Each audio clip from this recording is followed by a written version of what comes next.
kale fama twatandise dala ndoza kuchapita nandikupi kumala interview ako kwefu kusenso kulawa nange sonso basanga lero lunaku lwa Women's Day nakuba kubyabwe bizibu byokuba n'ebirungi okusinga bizibu kubanga olunaku abaluteekawo lwava mu bizibu kati singa byali birungi tebaali bitaddewo naye ebizibu byebala byebayitamu nga byetaaga ofunira olunaku tubyefumitizeeko tulifunire ekiddako so olunaku ndaba nnyo abakyala wabula n'ebitongole by'okwerinda nebyo n'eddembe ly'abakyala nga bagamba nti fe abasajja fe basale mu kutyoboola eddembe ly'abakyala kyeboogera kituufu oba jesi bakitekawo buteesi kyeboogera kituufu fe basaale kubanga mu butonde omusajja yali waggulu w'omukyala mu bukulembeze yamukulembera ne mu kulungamya yamulungamya kyobula bwe mubeera mu maka omusajja gwe mutwe omukazi bwe bulago obulago webukyusa omutwe naye ate omutwe gwe bulowooza negusimika sigino wansi ku bulago obulago nebukyusa omutwe so kakati mu bukulembeze bwaffe era nebimu ebyaleesa olunaku luno abasajja nga beefudde ebbereege nga beefudde ekitagasa nga bakuba tebalabirira abakola mu mafactory kuba factory by then okusinga zaali z'abasajja ng'abasajja abalimu tebasasula abakazi babakozesa overtime nga babakola ebintu bingi so kati oli waga nti abasajja be basaale abamutuufu to a certain extent naye ate ebimu abakyala ebizibu ebibatuukako ebimu babyetuusaako bokka naye ng'okusinga abasajja ffe tukulembedde kubanga buli kimu ffe tukitandika mukazi okuzaala musajja yabitandika omukazi okuzaalibwa era musajja yabitandika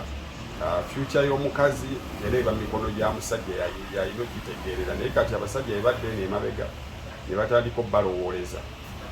naaba nga steringi ne bagivaako kati abakazi ne badda ku steringi mu maka yalabirira abaana yabaliisa taata w'abaana ali mu kusiba kapapula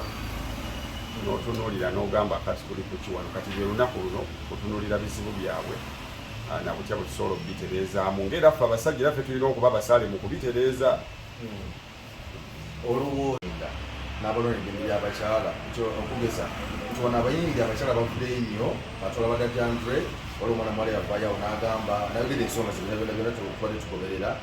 si ye yekka abawala bangi nnyo abavudeyo nga bagamba baproducer babakozesa babakako omukwano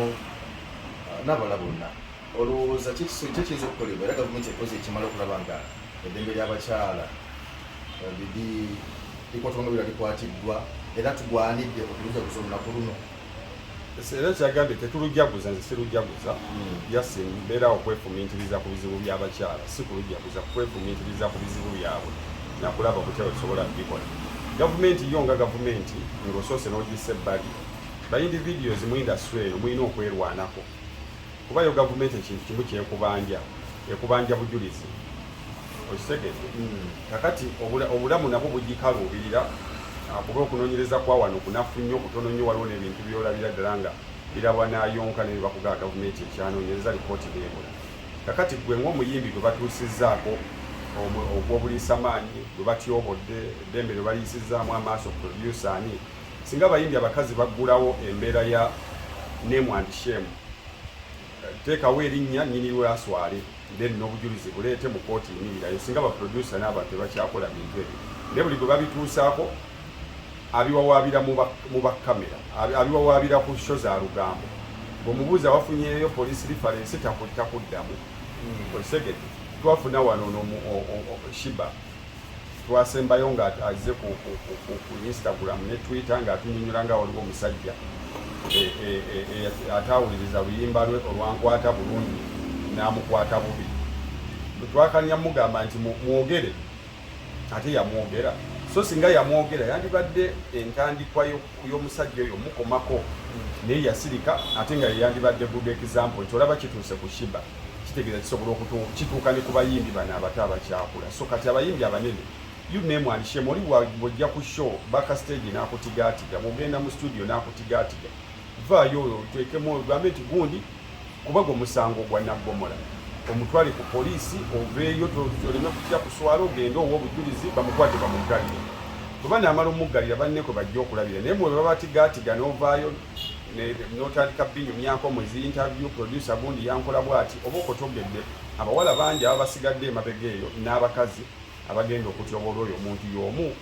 so kakati abakazi olutalo lwani abatigaatiga mu industry eyo balina odwerwanira teri agenda ddu balwanira nga kitandika ate n'abadene bennyini bwe yenna akukolako ebyaswakaba gwe ng'omutubuulira siri mu mativu n'engeri gye bayisibwamu okusooka bayisibwanga sexual objects bwetunulira industry yaffe abakazi bonna abalimu naddala generation yaffe batwalibwanga bintu biri awo bya bukaba bw'olaba engeri gye bambalamu mu videos bw'olaba engeri ennyimba ze babayimbisa abasajja abamu babayimbisa ennyimba nga za mukwano naye nga teziri nnyo ku extreme naye abakazi babayimbisa ennyimba n'olya ddala oluyimba ng'oli alinga ali mu buliri for example twafunye oluyimba wano olwabiki wano oluyimba olumu ono omuwala asiyiriza mulutegedde olwo oluyimba olumu omuwala asiyiriza lwaki okkiriza okuyimbisa ebyo ebintu okuwulisisa nga sex machine okitegedde nti babayisanga ebintu ebiryawo ebyobukaba ate nabo ne bakkiriza mulimu ebintu ebimu byolina okugamba nti olaba olw'ekitiibwa ky'omukazi bino sijja byambala era osobola okujja ku stage n'oyimba bulungi nnyo oluyimba ne lunyumira abantu nga tobasitamidde so kakati babambaza ebintu by'obukaba ne basitama mu vidiyo bw'ogenda okulaba buli omusajja ye bw'aba mu vidiyo aba ayambadde abakazi be bamuleetera omuzirirako ate bo ne babambula teriyo omusajja kizibu okusanga vidiyo y'omusajja ng'ali mu underparty yokka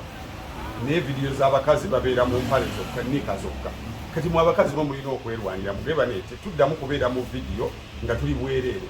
awo omuntu agenda kubawa ekitiibwa naye mwe munaaba mukyafubutuka ne babayimbisa ennyimba ez'obuwemu ne musiyiriza ne muva mu kusiyiriza ne mujja mu vidiyo ne musitama ne mwezeri kati ani agenda obbawa ekitiibwa so kati siri mu mativu n'engeri gye babayisaamu naye ate ogwo omusango omusalira bo nti bo bennyini balina era okwerwanako agambe nedda ssebo bw'abanga waliwo omuyimbi asobola okulinnya stage n'ayimba oluyimba because mwe temuli sexy dole temuli buddole bwa bukaba olina ddoboozi lyo katulina ono omuwala ono simanya yani ono omuwala mukazi mukwano gwone yakategeka she yabadde ne stage ennene ye okuva le yajja abo baveera oyo gwogambye ye alinga gwe baga nti omulimu gwe kujja kweyambula kwebamba n'ebiringa ebyo gwe mulimu gwe bamugamba nti okuyimba gattako okwebamba ate gwe olaba omuntu eyebamba bamba ebyo ebintu ebitali mu magezi manya talenti tewali because talenti yo nga yo tosobola gikwokerako kintu kirala kyonna olaba abakazi basajju Harriet we bayimbira gwe baga esanyu Harriet yayimirako ku stage nga ali mu nnika yokka teyabeerako naye tebakubanga zishole ziwuuma so kasitola omuntu muwala yeyambula yezzeeno yezzeeri manya self esteem ku self confidence talina ne talent bw'aba talina talent alina self confidence.